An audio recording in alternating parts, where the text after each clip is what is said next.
post some links. It'll take me a second to post some links. Let me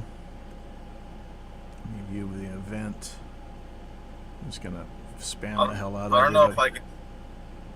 I don't know if I can see with the phone. What is that? I don't see a screen. Are you sharing a screen? No. I'm using the. What am I using for the camera? I'm not sure. Wait, who's over at Keolu right now? There's some kids. It was just me. It was kind of wet, so I blew out the top part of the flatline.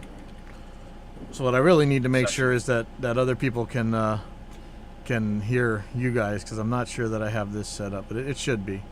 Let me just spam some people real quick. I just want to say I don't think I can see videos, so if you can record it, I can check it out later. What is that? What are you talking about?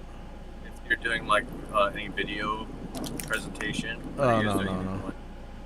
Oh, okay. It's just a conference call, kind of. Yeah. I just want to make sure people can actually hear what we're doing. I'm just gonna spam everybody real quick. I'm just gonna mute myself while everything gets set up, but I'm still listening here. Okay.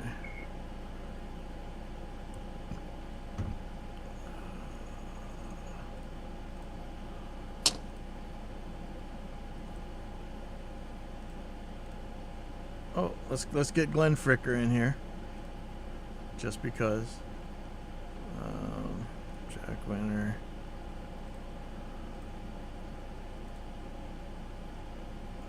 All right, I think that's good. Tortured as many people as I can. Hold on a second.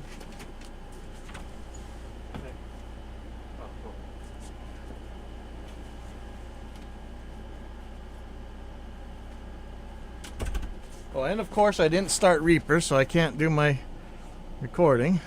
Let me do that real quick. So yeah, this is gonna be like a 5-minute intro, just the exact thing that Mike's always complaining about, but that's okay.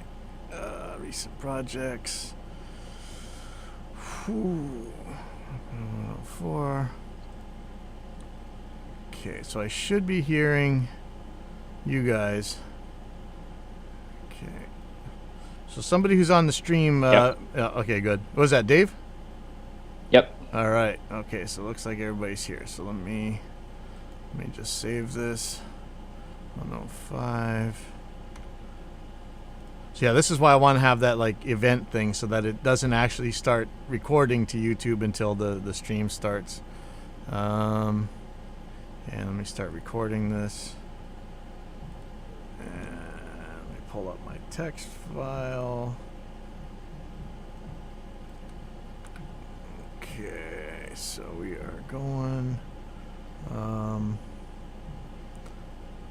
I might be changing levels. Hopefully I can get somebody to test and make sure that this thing's actually, that they can hear everybody. Right. But okay, so you're loud. Let me get you on my Discord. So if I right click you on Discord, I can turn up or down your volume. So let's see.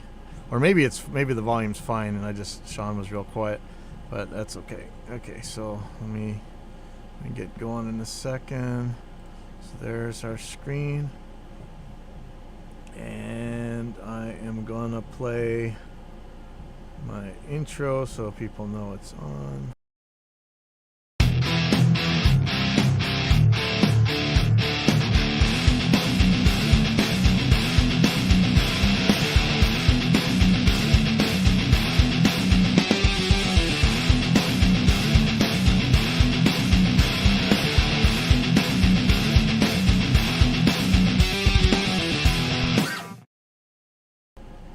All right, welcome to Dropping in at Pipeline Audio. This is number 105, and this is the Developers Roundtable, the aiXdsp Developer Roundtable. I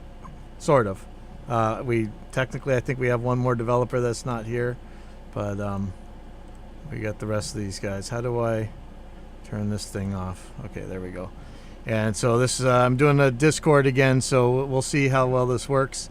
And I got Dave here as our main developer over at aiXdsp, and I got Mark, who's doing development, and we got yeah. Sean, who's like our marketing social media guy.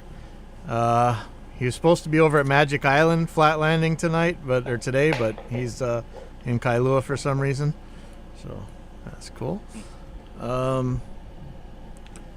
So first thing I have today, and I'm gonna see if I can share my screen. Let me paste this and go. So this is a big part about, Sean always wants to know what's the difference, what sets this company apart. And this is the kind of thing that does. So let me see if I can share my screen here. Or if I just turn off the Discord window. Let's see. So I'm just going to get a red window. Take me 1 second here. Discord video. There we go. Okay, so actually, I don't know if you guys can see my screen, but I guess it doesn't matter. Or I guess I could do a window. Anyway, this is a thread at the site who wants to change their name, so I'm not going to say their name, but where everybody goes for their marketing malarkey, and it's a thread called "Can you tell the difference art versus Great River?" And this is another one of those threads where somebody puts up a $20 or $40 whatever mic preamp against a couple $1,000 mic preamp. And, puts up some examples and stuff. And just like the sound on sound test, which was a really good test, everybody guesses. And then when the results come out, they all make excuses. Because it turns out that everybody picked the $29 Art MP Tube Pro whatever thing. And didn't end up like in the $3,000 or $4,000 whatever dollar Great River. And what always happens is... they'll start making excuses. So if you guys aren't familiar with are you guys familiar with the James Randi $1 Million Challenge? The JREF No. Foundation? No, I don't know what that is. Okay, so one of the leaders in the skeptical movement, James Randi, he just died this year, actually. Last year. He's had $1 million prize up for anybody who could prove supernatural, paranormal, anything. And, he'd always get on Johnny Carson and like torment Sylvia Brown and people like that. And for some reason, one of the ones that really always came up was dowsing. These guys were just sure that dowsing worked. And so what they would do is you'd set up a test, but you had the person who was making the claim set it up so that they couldn't later on say, hey, your test was rigged or whatever. So you got them to set up the test. You guys agreed to everything, and then you tested it. Turned out that dowsing didn't work. And every single time they would come up with these just crazy excuses. And this thread is one of those ones where ahead of time they have 1,000,000% confidence that they can tell which one it is. And, you'll always hear from guys that they can tell which $1 million mic preamp something is. And it turns out that, no, they can't. But after it comes out, they all make the excuses like, well, it was probably recorded in a bad studio. When before the results came out, they're like, oh, it's pretty good vocal or whatever. So there's always going to be a god of the gaps, and there's just no real way around it. But what we do, or what we should be doing as a company, and the reason that I get kicked off of forums so much is that I insist on evidence. And if it can be the gold standard of placebo-controlled, double-blinded, statistically significant results, that's the stuff I want. Not, hey, this thing costs more, so it must be better. Or I heard this guy's uncle use this mic preamp, so it must be better. As we've shown how many times, if you're spending about $50 a channel on mic preamps today, chances are it's going to be just fine. You may not get enough gain, but noise-wise, the parameters that actually matter, noise, distortion, bandwidth, and frequency response, they're all going to be pretty damn good. So, shush. So that's how it is. I just wanted to show you guys that, but since I forgot that I can't really show you my screen, I guess it doesn't matter. So, let's see. I can see it on the screen. Oh, okay. How could you see it on the screen? Well, So- I just pulled up the YouTube channel. At the Okay. same time. Yeah. So one of the things I was starting to do last night, I began using Restream, as in the Reaper plugin, not not the service restream, which I'm also using, but it's a way that Reaper, or actually it's a replug, so you can use it in anything that'll run VST on Windows. It will send audio out a network, and in OBS, in my broadcasting software, I can put a plugin in that'll accept a network audio. So I was trying that last night. There's some little problems with it, but that's pretty interesting that thing works. We should be developing something much better than that, but the trouble with using reroute that you'll see most people recommending is if your DAW crashes, OBS or your streaming software will still have control of that ASIO driver, and you'll have to turn off your streaming software in order for your DAW to get those drivers back. So this restream could be a smart thing. It seems kind of finicky to me. Like one time it worked with your standard 127 dot whatever, and then the other times it wanted a specific broadcast address, and without anything changing on my network. So who knows? Let's see, what else do I have in here? Okay, so for you guys, Dave and Mark, man, we're having, of course, everybody has this issue, but GUI layouts, what a pain in the ass, man. So I'm still using SkinMan to kind of push stuff around, but is there something newer than SkinMan that people actually use? Like, does the Juice GUI thing actually work for testing things? You mean like the GUI builder that's in the producer, or like yeah? I know Daniel on a different Discord has one that'll like automatically populate it, but it's always like if you're building a full featured product, you're gonna have more specific needs.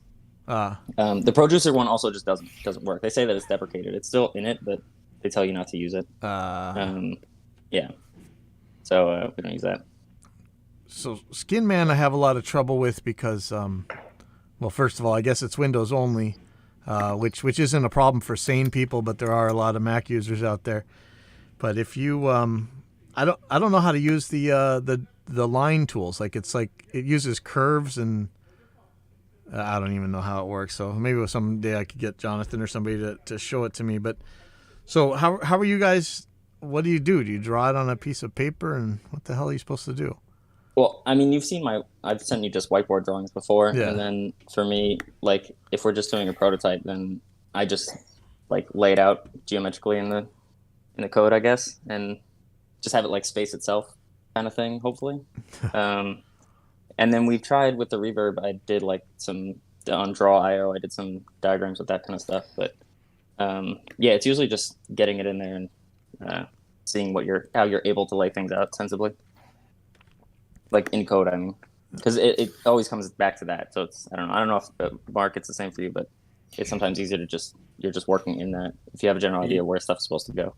Yeah, totally. There's a sort of like heaving process where I sort of just like get everything and anything up onto the screen. Yeah. And then once it's up there, moving things around is relatively simple. Or at least I can sort of see like a very rough version of what it's supposed to look like. And then like the adjustments to the details sort of fall into place.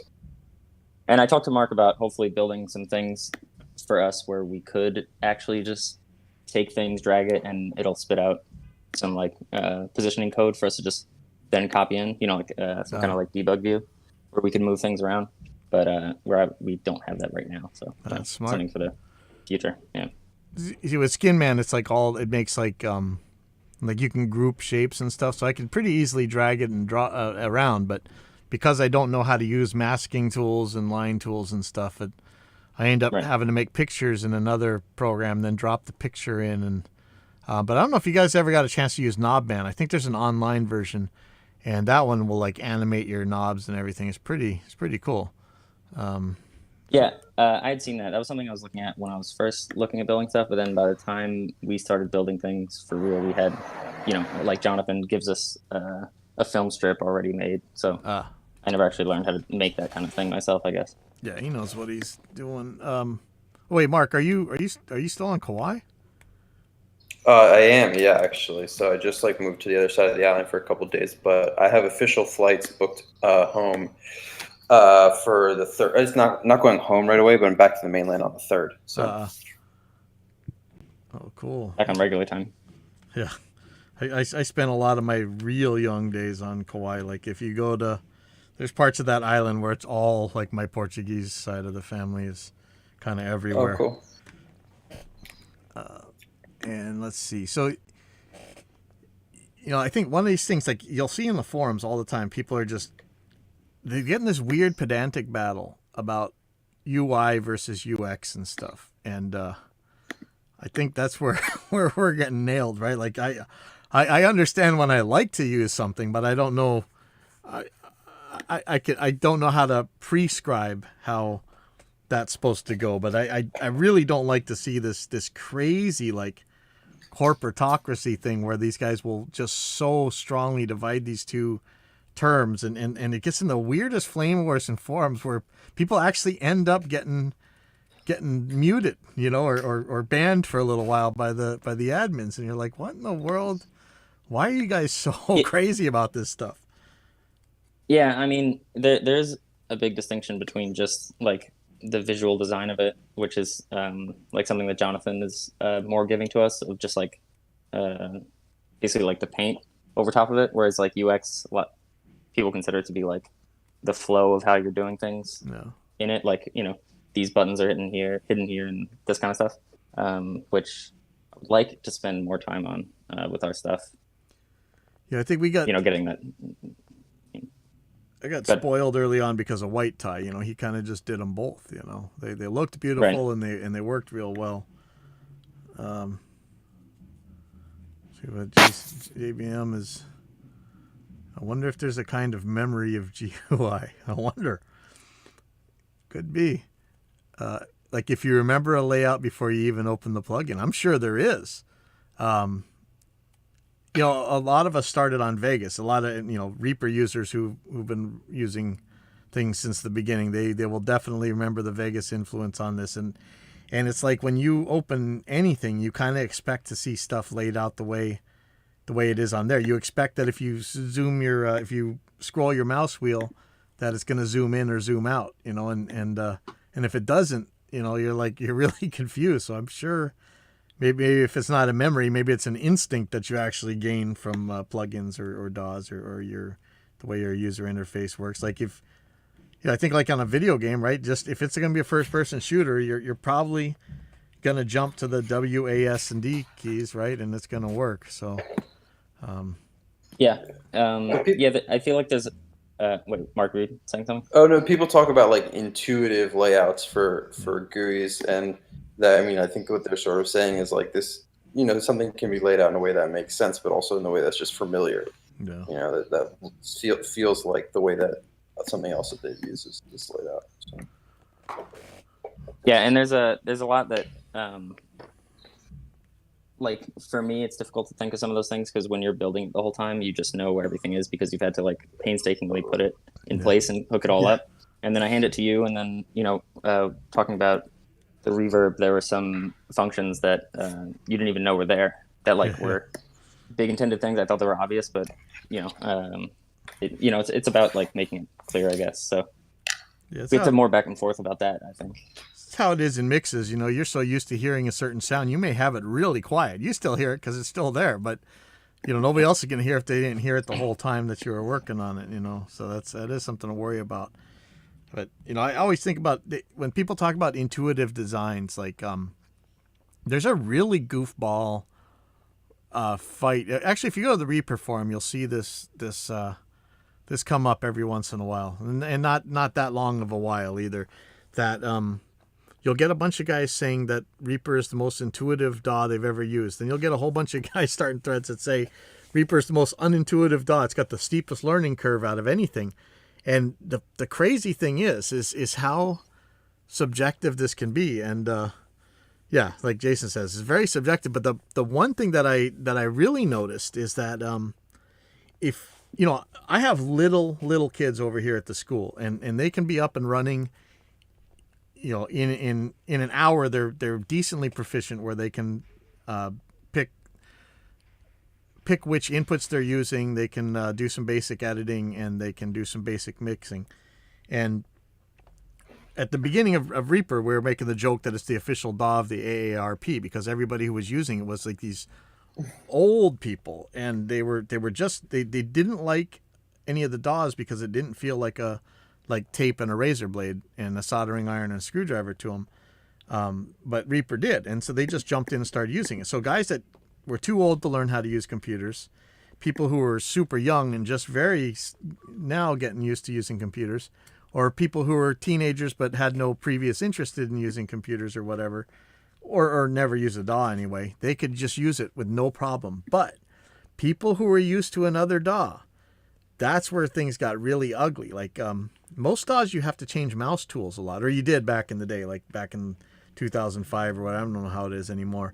But you had like a move tool, a delete tool, a cut tool, a levels tool or something like that, and they would actually have more trouble because they couldn't switch tools, and that was kind of an interesting thing. So it really is super subjective, you know. So you never know what's going to be intuitive for somebody and what's not. Yeah, I think that once you, especially with a DAW where there's like so much that you have to be able to do in it, like once you learn one, I feel like it kind of just ruins you for other ones. Like I learned on Logic and Bit of Reason and Pro Tools, and like I would think like, oh, I'm used to using all these kind of programs, but when we first started, we had to open up these like sound for or like I don't even remember the names of them, but things like Cubase and some other DAWs that we had to open just to debug our builds in it. And I remember you and I both like, it's just like, how do I add a track to this thing? Like I just want to add a track. Where is it? All thumbs. You know. Yeah. But you know, one of the things we did early on with Reaper was counting how many clicks you had to do to get someplace. And so the other guys would be using their DAWs and they say, well, we can do it in 11 on this one. So we're like, okay, what do we do to knock that down by even just one less than the other guys? Like that was a big deal to us. So technically you could probably do it in less clicks, but you know, a lot of those had to do with like modifiers and, you know, special things like how you can, you know, go in there and make your own macros and everything. So this whole GUI user experience, whatever thing, this is just a nightmare. And I keep thinking we can hand it off to somebody, you know, but it keeps ending up being... and no, just what you were saying about like even with the I think the dynamic EQ we were talking, I think we added like mouse wheel stuff and there's some shift controls and like all that stuff is really great, but then the problem is that the user then has to like look at the manual. Like they're gonna have to look and see that there are hotkeys and things like that. So it's like, I don't know. It'd be nice to make everything like have all these dual functions, but then you have to somehow display that even exists and stuff. And well, luckily, which you know, God. Sean's supposed to be writing manuals, right? Sean, you ready to write some manuals? Let's see, we gotta check if he's actually paying attention. Oh man, he's about to lose his paycheck for this week. Where are you at, Sean? I'm here. I just had to find the button. Are you ready to write some manuals? Yeah, as soon as I can. Are you ready to turn on your camera and do some manuals? Right now? Some live writing. I think he's at the skate park. That's why. So. Yeah, I'm not at home right now. You're not what? I'm not at home. I'm listening to my phone. Yeah, that's what I said. Turn on your phone camera and do some manuals. Now I get it. I think he's. Yeah. Are you at Keolu? Located to a lookout, so I could be in the shade in my car and not be burned. Which lookout are you at? That sort of has phone service. I'm by boat ramps. Well, that's a sucky. Not an ocean. Yeah, that doesn't sound like very good reception. Is it bad? I can hear you guys fine. I don't know. Okay. Well, that's okay. Yeah. But yeah, that's the thing. So you could add a lot of like hotkeys and things like that, but you do have to make sure that they know they're there, and then they have to work in every single DAW. That's the other ugly part. And then the other thing is if we ever go to the iOS stuff like we actually have to do, that kind of thing becomes really difficult because you can't just put your mouse over it and not click, you know? Yeah. Which Like is, gestures and things and all that. yeah, which is, you know, the excuse that the guitar amp modeling people have been using all these years when they're doing the iPhone things. But there's got to be a way to make some of this quality of life stuff work.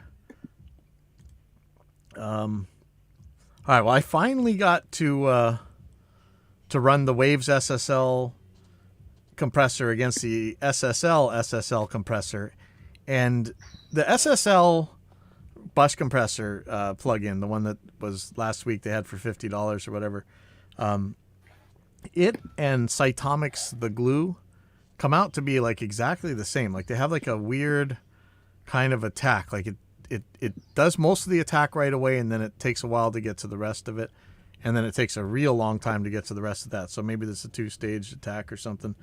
The Waves one just has like a pretty quick attack, and then it slowly gets to the end. And the release, though, looked pretty much the same on the Waves one and the SSL one.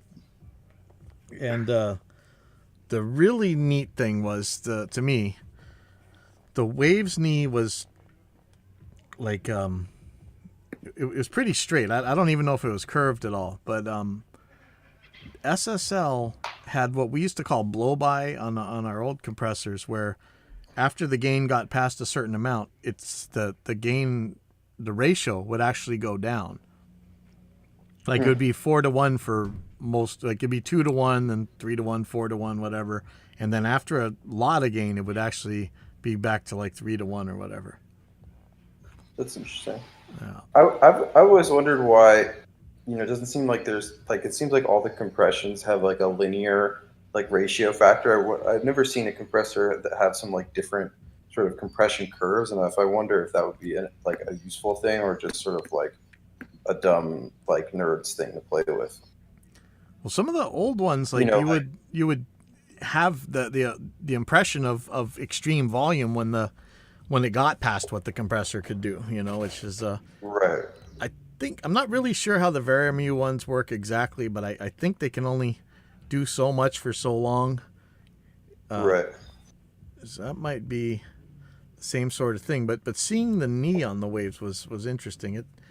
It may, I don't know, it seems to like they feel the same. Like when you put it on a drum track, they kind of make the same kind of thing. So I don't know, do we have to make a different mode? Like if we wanted to be able to exactly mirror that SSL, but not mess up the rest of the compressor, like would you have to have like a bus mode switch that you could actually do where it would change behavior? You mean versus like being some gradual smooth control? Well, I mean like the way our compressor works right now, yeah, it doesn't do that, whatever that attack is, that at least that you can see in Plugin Doctor. And so I'm you know, with Fab. Okay, here's the other thing. So I put FabFilter's bus compressor up against that SSL. It looks like the Waves one. It doesn't look like the glue, and it doesn't look like the SSL one. And it has all these different modes. But if you put the different modes in Plugin Doctor, I don't know. Maybe I don't know what the hell I'm looking for, but they don't seem all that different. And right. I wonder if we could have two different modes. One that acts like that SSL thing, and another one that's acts like it does right now. Yeah. Well, what's going on? Oh, hold on one second. Sticks, drumsticks. There should be tons in there. Yeah. They're all broken, but yeah, I don't have any in here. Okay. All right, so sorry about that. Yeah, somebody forgot their drumsticks. But yeah, there's. I guess we might need to it'd be explore worth trying something like that. Yeah. And the other thing, of course, I want to be able to right-click the knobs and change the attack and release curves from logarithmic to linear to anti-log or whatever. Right. Hopefully that's doable. Yeah. I know that sounds ugly, but I think that could cover a lot of what we're trying to get to. But no, that's cool. Are there plugins like which Well, are there plugins that have different attack and release curves like that on a compressor? I Actually, think haven't seen it. so. There's like this weird JS one in Reaper, the that you can kind of draw Yeah. your own stuff into. Wow. But Does it let you change the attack versus the like differently than the release, or is it like your setting just? I'm trying to remember. I think so. Maybe Jason might know if he's still listening. Yeah, I think I'm trying to remember. I swear there was like maybe it was even a Sonic Foundry like thing in SoundForge that wasn't even real time that you could change this kind of thing. I swear there's some compressors that let you change this sort of thing, but if not, there should be.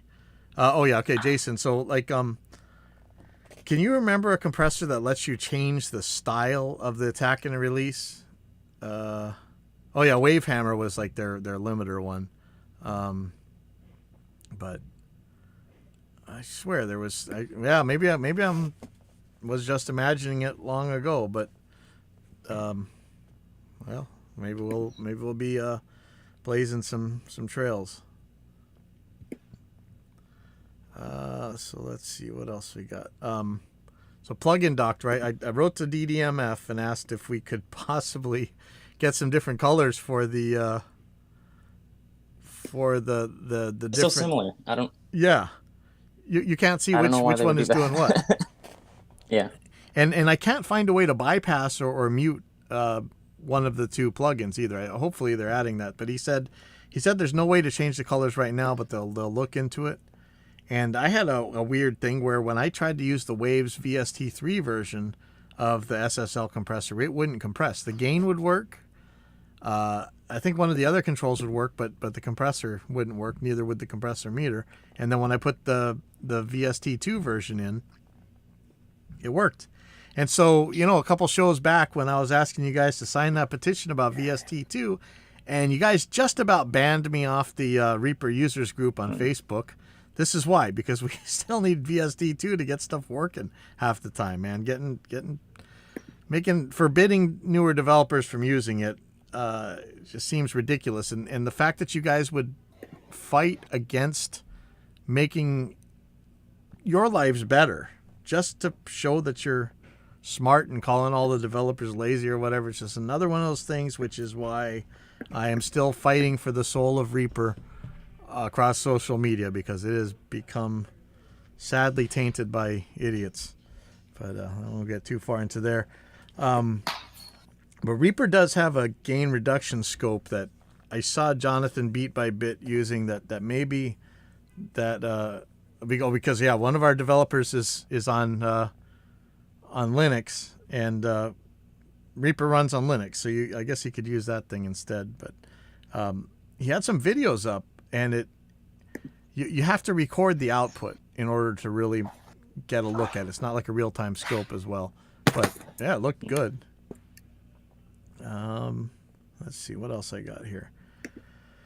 Oh, it used to be so easy to get beta testers, but man, I barely hear anything from our beta guys. Like, are they just betas for real? I mean, it used to be they would fight for position to get in that beta testing list, and maybe we're not interesting them or something. But we should have had. We're having a little crashing problem that I would have thought our beta testers would have seen, and yeah, That's been helpful. Sigma. What in the world?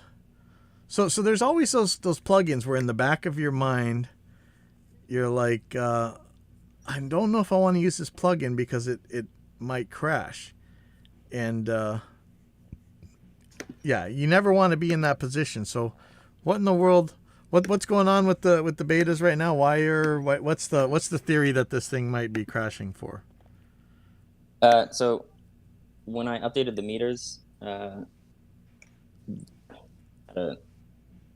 so we put something in. I had to put something in so that like it wouldn't miss any peaks, and it was like falling at the right rate. And then I also did some stuff internally, so it was just like, I guess, more robust with that. Because before, the way that I was like sampling the signal, it would happen just periodically, and it wouldn't have any knowledge of like if any kind of peak was missed. It wouldn't hold that information.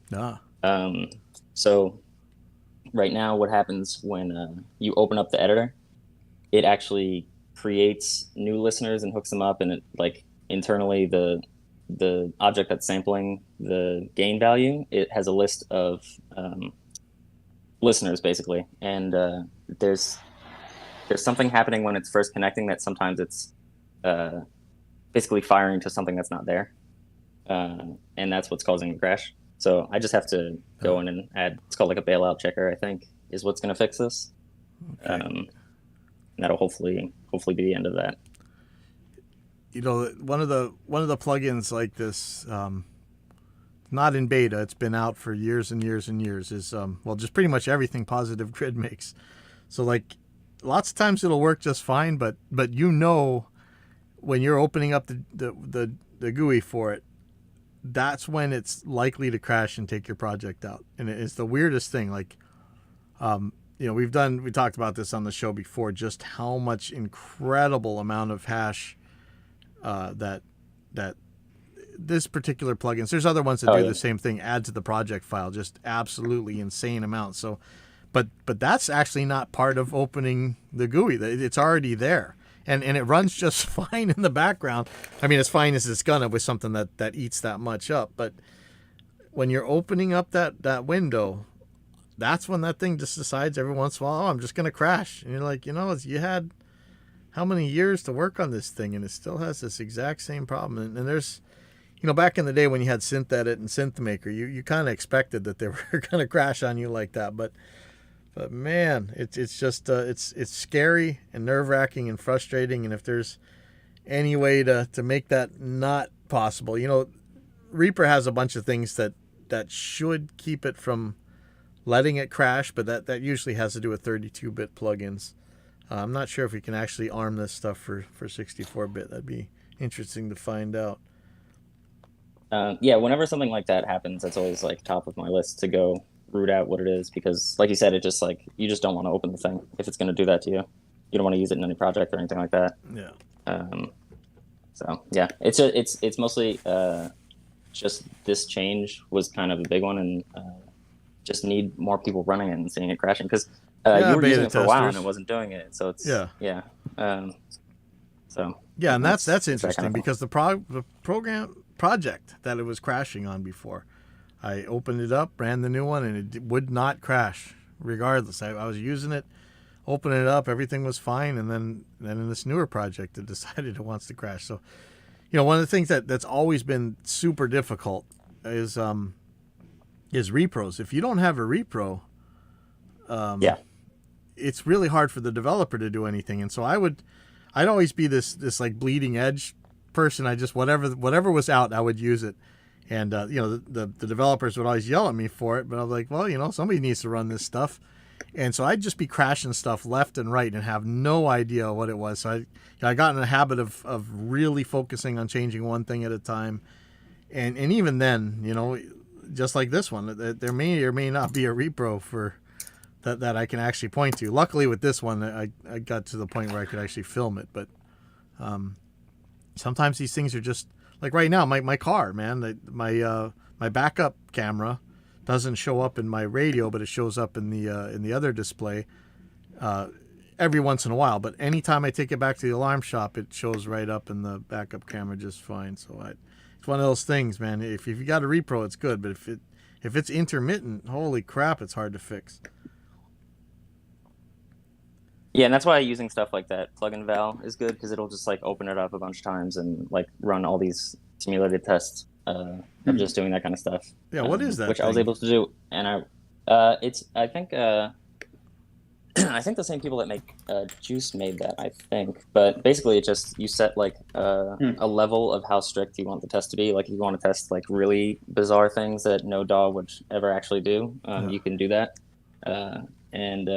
Yeah, so I ran it through that, and I was able to get similar looking crashes out of a multi-band compressor, which is good. And I think specifically I've tracked it down to, because the other thing that the new meters do is that if it changes the number of channels, it'll fix the meter so that it'll display like a mono signal on left and right. Oh, good. Which ours didn't do that before. If you changed it in the middle of it and before you were listening to stereo, and then you switch to mono, you would just only see the left meter. So I wanted to fix that problem also. So there's like in that messaging, something is like just misfiring, and so but yeah, plugin val gave me like the stack trace and where it was, and so hopefully I can get rid of that. And can you run plugin val on Windows? Yeah, I used to do that a lot more, and then just recently we've been working on these 3 products, and it's more about getting them feature complete. But yeah, and it's good to run them on Windows too, because versus Mac, which is where I usually work, just because you'll just see completely different issues, which are always a nice surprise. And you got a newer setup now, like yeah. Can you? Yeah. So yeah, I have the M1 MacBook. Oh wow. Oh, nice. Yeah, and how is that, Dave? It's very fast, really nice. We're gonna see how many. I've only had it a couple days, so we're gonna see what kind of compatibility issues it's gonna run into. I already had to reboot it in like security mode and allow this program Loopback that basically does that kind of inter-app audio stuff. I had to like go in and unlock security extensions for that. So we'll see. But in general, it's running really well. And also, building our plugins for M1 was super easy, which I was happy to find out. Basically, just switch one thing and hit build, and they work on both now.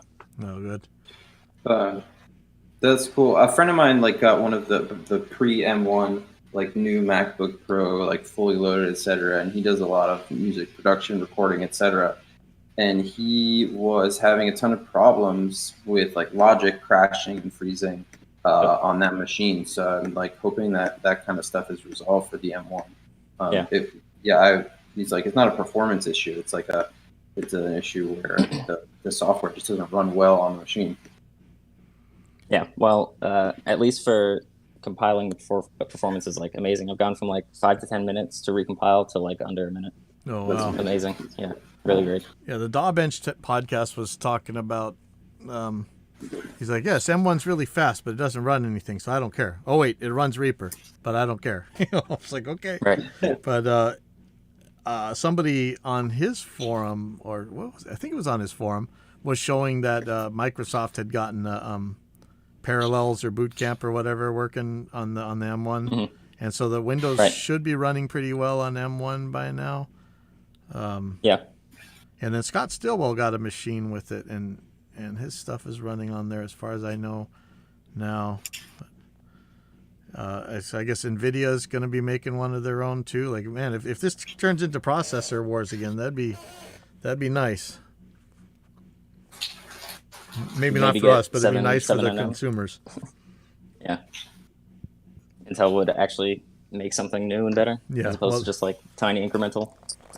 That's what they were saying on DawBench. AMD's strategy is just to add more cores to stuff, even though it's not really making most of their low latency plug-in performance any better. But Intel's thing is to slowly get a little bit faster. But they've got a big challenge in front of them. Yeah.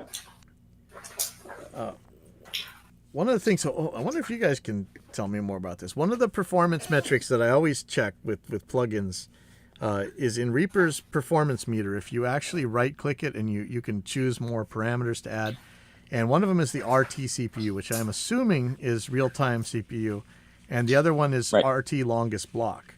And I don't really know what these things do, but I've noticed that when these things go up, these are the real indicators. The CPU, Reaper CPU can go over 100% for some reason, and you can run just fine. But RT CPU, as it goes near a quarter of your CPU, things get really scary. And RT longest block, if it ever goes above the your buffer size, really ugly things can happen. Sometimes they don't, but most of the time they do. And so, I was showing Alex Audio Assault's latest amps that they were running like a third of the RT CPU as the as bias effects, which can make a lot of trouble. And the Audio Assault ones weren't making any trouble. And people were commenting that, man, that's a lot of CPU use. And I'm like, well, this is RT CPU. This is different. The other CPU reading was like less than 1%. I think it was like 0.01 or 0.1. So what the hell is RT CPU versus CPU? You know. So that would probably be real-time CPU. So like when you're building a plugin, you have the real-time thread, which is where all the audio processing happens, and then you have like the message thread or event thread. And so the RT CPU, I'm sure, is just measuring whatever Reaper has going on, like in its audio processing thread. But then the RT longest block, I'm gonna guess, is how long it takes for it to, return the buffer that it's given. So that's why, if it gets up to the size of your buffer, then you're gonna have problems like dropouts or things like that, because it's taking too long to actually fill it with samples or do whatever it has to do to those samples, and then give it back to the next thing in the chain.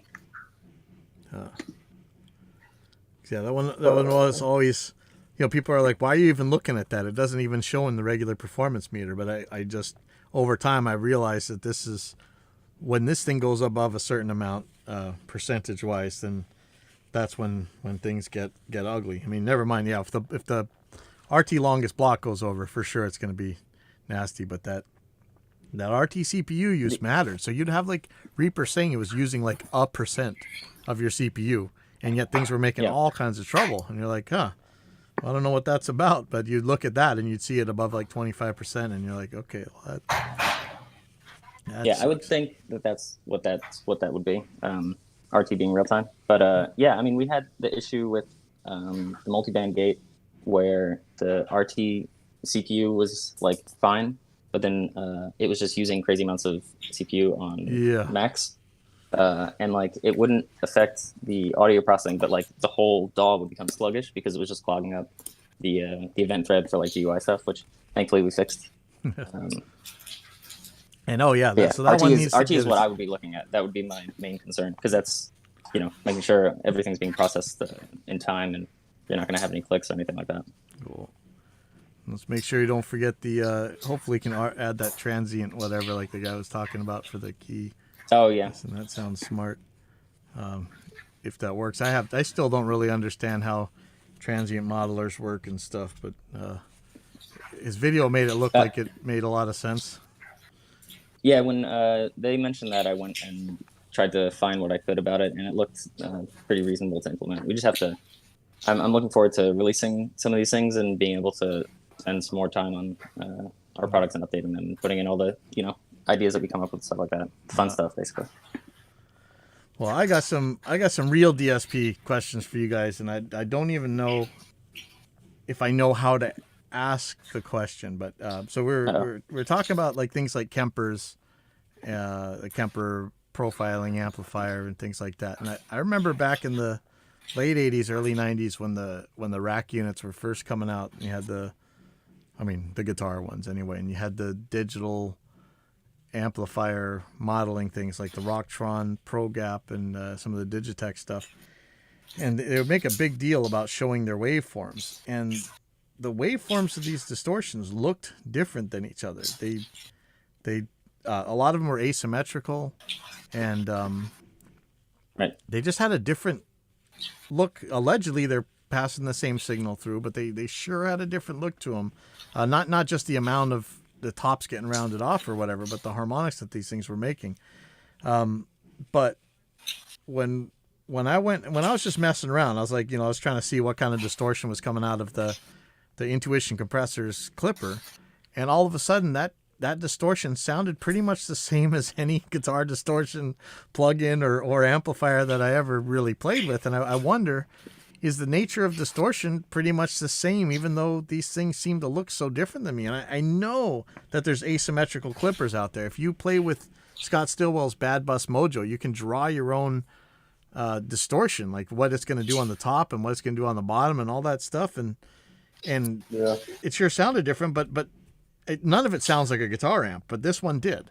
So is distortion, and the reason that these things work so well is that they're pretty much just copying the EQs of each other, or what the hell's going on with the guitar distortion? I mean, I think it depends on, especially like what kind of sound you're going for. Like, especially I remember from the video that you had, it was like you had it like cranked, so it was just like a really high gain sound, which if you're putting in so much in the tops and bottoms off, you're getting like square wave. I feel like a lot of things are going to sound similar, but the soft clipper that we put in there, is one that's like commonly used for like quote unquote like tube amp response. It has like a smooth as it approaches being clipped, it's a smoother clipping, I guess. Not even clipping, but more like wave shaping. So yeah, I mean, I think the harder things to reproduce might be like the softer gain sounds. That might be where you might hear more of a difference. Yeah, that's usually but what if you're gonna what people crank say, things, it's but- like, you know, yeah. But if you're gonna just crank things, then it's easy to get them sounding similar. Yeah.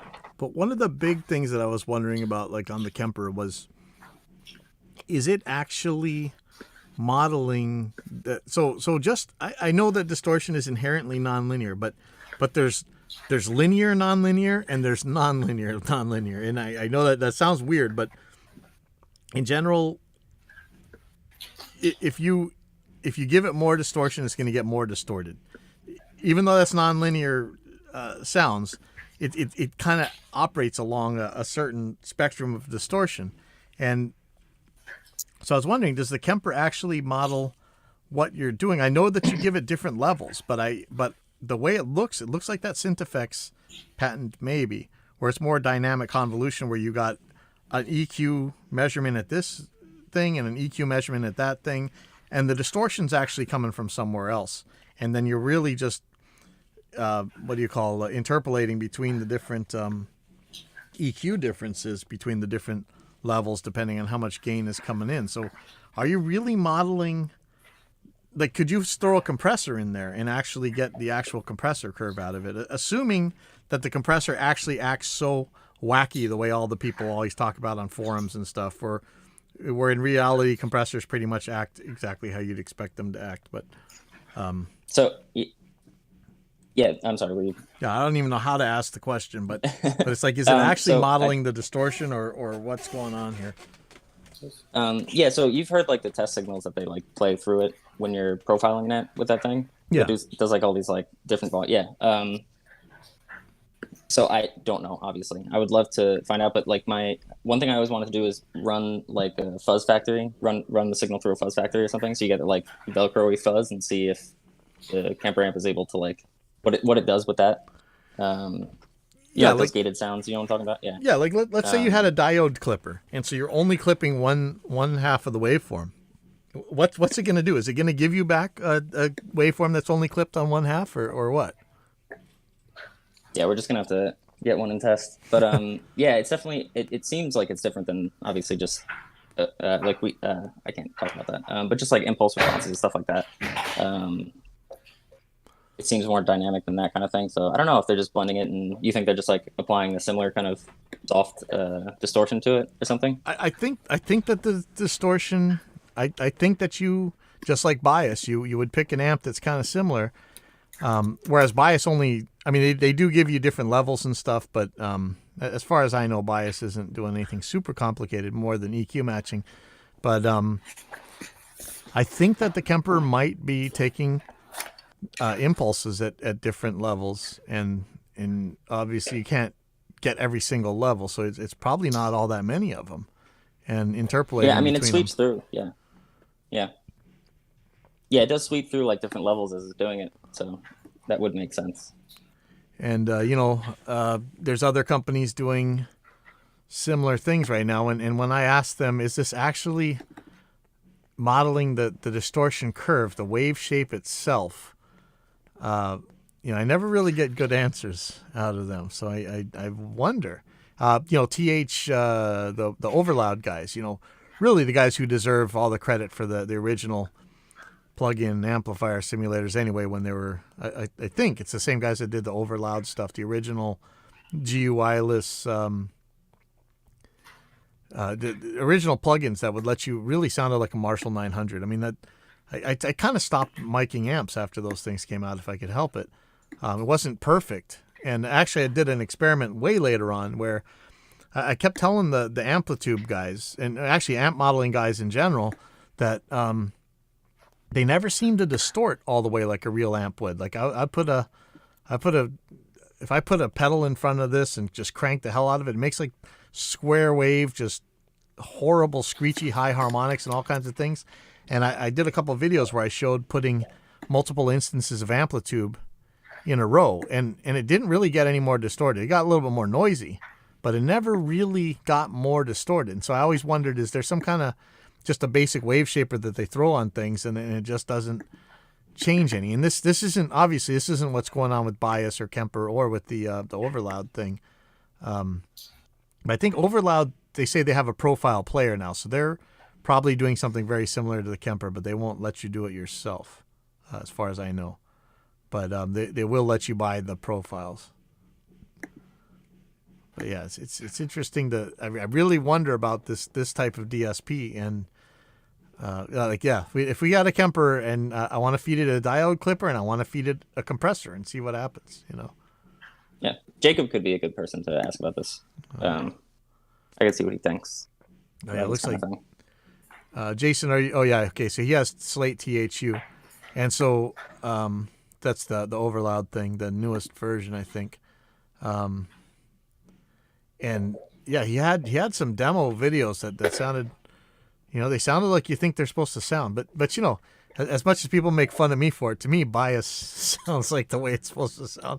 I'm perfectly happy with it. I've been trying Alex's new Audio Assault ones, and I like them too. But I've been happy for a long time. But there's, it seems like around 2012, 2013 or so, they just started getting to the point where they would make the kind of treble response I'd expect. But reverbs still don't. But hopefully we're fixing that. But that was a big thing with me for the guitar stuff, was that they just wouldn't distort. Like, they wouldn't keep distorting. They kind of still don't to me. But I think maybe that's EQ.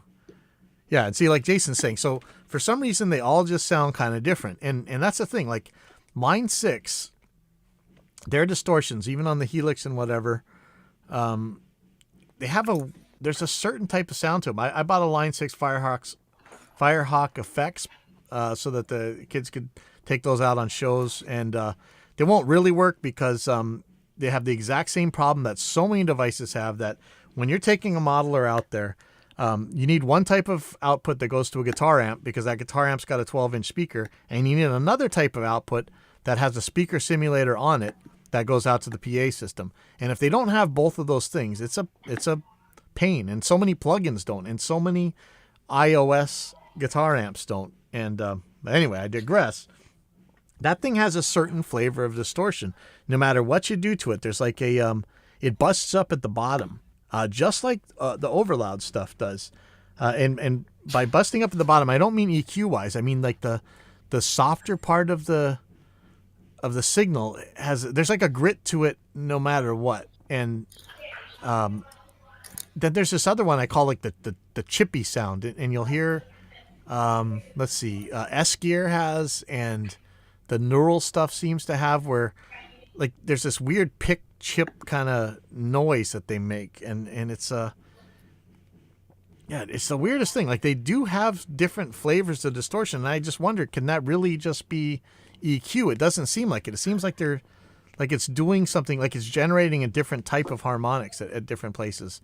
And to me, I think Bias has just always been the smoothest for me. But yeah, what the hell is the nature of distortion? What's the sound of one hand clapping kind of thing? I'll see you there. So yeah, I would love to know how distortion works and why different distortion sounds different than each other. We like, people hold up this old tube Holy Grail thing, and then they didn't realize how many transistors their tube amp had in their input stage. So I wouldn't put it down to just one kind of topology or something, but and not that you can't make it digitally if it exists in the real world. We just need the right simulators, if that's even the goal. Like, I always question, what is this ancient stuff really even the goal, or just I just want it to sound good? I'm happier with Bias than any amp I've ever had. Okay, so Jason says he found a Rockman emulation and it sounded awesome. I would love to. I really want the Rockman chorus. Like, that is my dream chorus. I just loved that chorus. But I wonder, back in the day, it was like my first piece of rack gear did I just love it because it was my first piece of rack gear and it really sounded good and I can't get a chorus that sounds like that? Or was it just a piece of crap and every other chorus I have sounds exactly like it? I don't know anymore. But if you got a Rock Band emulation and it's got the chorus, I would love to hear it. But I'd love to hear the distortion one too. But I remember Ed Rye made that VST suck knob, and you put it on your track, and if you turned up the knob, it would play a waveform of more than a feeling. But that's not the kind of Rock Band emulation that I really want to find. But yeah, I'd love for everybody to get more figuring out, okay, why is the SSL bus compressor act different than these other compressors, and what the hell makes distortion distort, you know? Yeah, I mean, all this kind of takes a lot of measurements and stuff. Yeah. That's what it comes down to, I think. Well, we got the stuff over here to measure. I don't have a Kemper, but yeah, I think I could borrow one down here without much trouble. Well, I should do that. And I just got to find something that's either make a diode clipper or just find, if you know of a pedal that actually is just like an asymmetrical diode clipper. Right. I'll see if I can find it and borrow that too. I think that's really all I had, because tomorrow, hopefully, I'm going to be talking to Ethan Weiner and get some good content for next week's thing. So I don't know if you guys got any stuff to add. I'm hoping that like all the crazy channels that I watch on YouTube, like Drunken Peasants and stuff, where it's just a round table of people, we could probably do something more like this and get a lot more viewers and things, and a lot more interesting stuff, because usually it's just me ranting about how some idiot manufacturer made a claim that they can't possibly back up about a piece of technology that can't possibly do what they said it did, and a measurement that they could easily measure, but they refuse to. That's usually what these shows are. So I'd love to do more different stuff than that. Yeah. Well, I would just say that if you're using our stuff and you've let us know about an issue that there is, we have them all. We're just, yeah, dying to be able to work on them. So hopefully soon, some of that stuff, especially the drum EQ and the note EQ. I'd like to get up to snuff with the dynamic EQ. Yeah, and yeah, I can't wait to see the new pictures attached to those things in real use.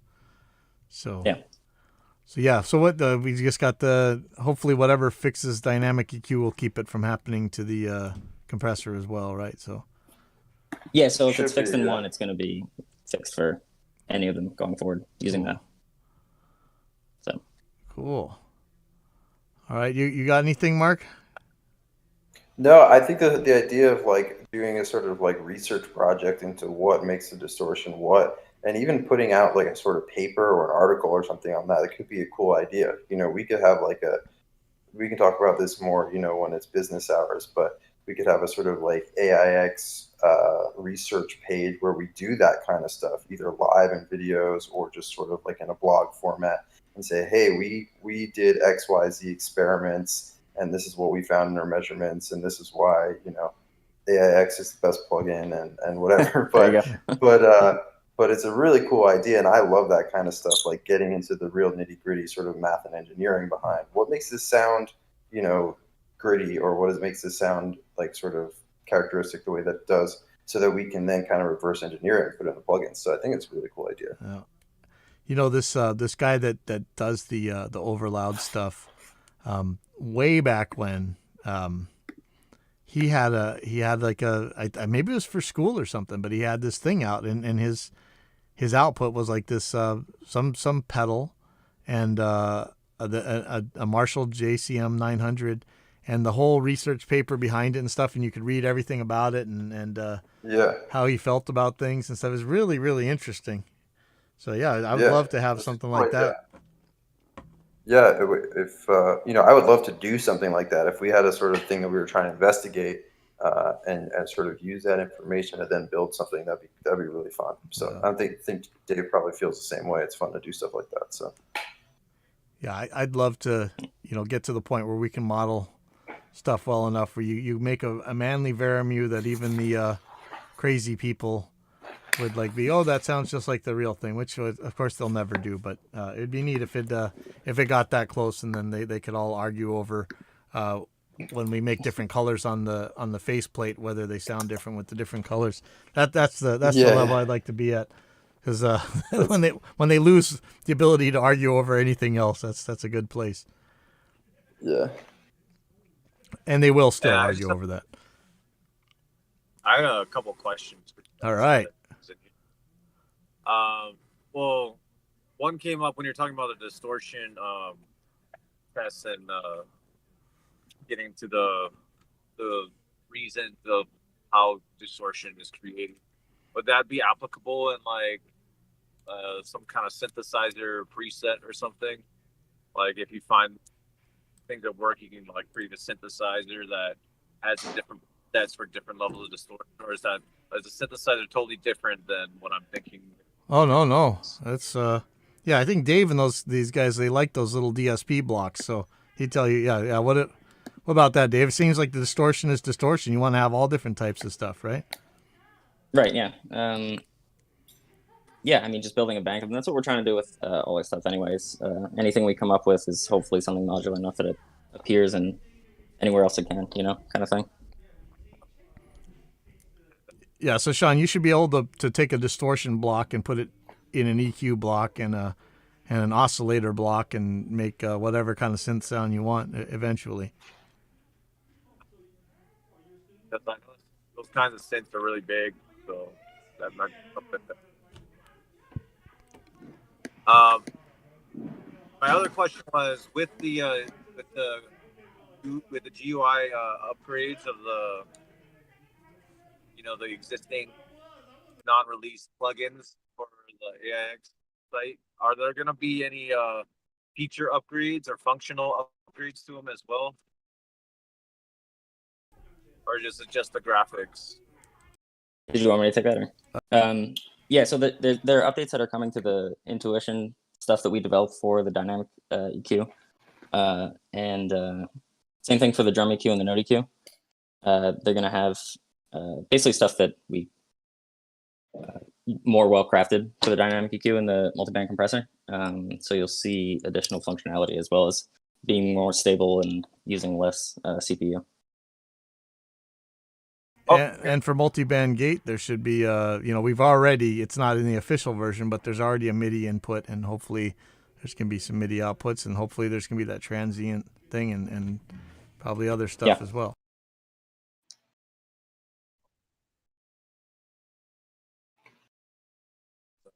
I think it's pretty awesome. I think we missed some. Yeah, it's cutting out. Oh, was that Sean's cutting out? Yeah, I think we didn't hear all of what Sean was saying. Where you at, man? This other guy's on Kauai where they have like coconuts tied together for phones, and we can hear him. What's your problem? That's how the internet actually, it goes. It's a bunch of turtles sending messages to each other. Yeah, Sean's on the civilized island, and we can't hear him.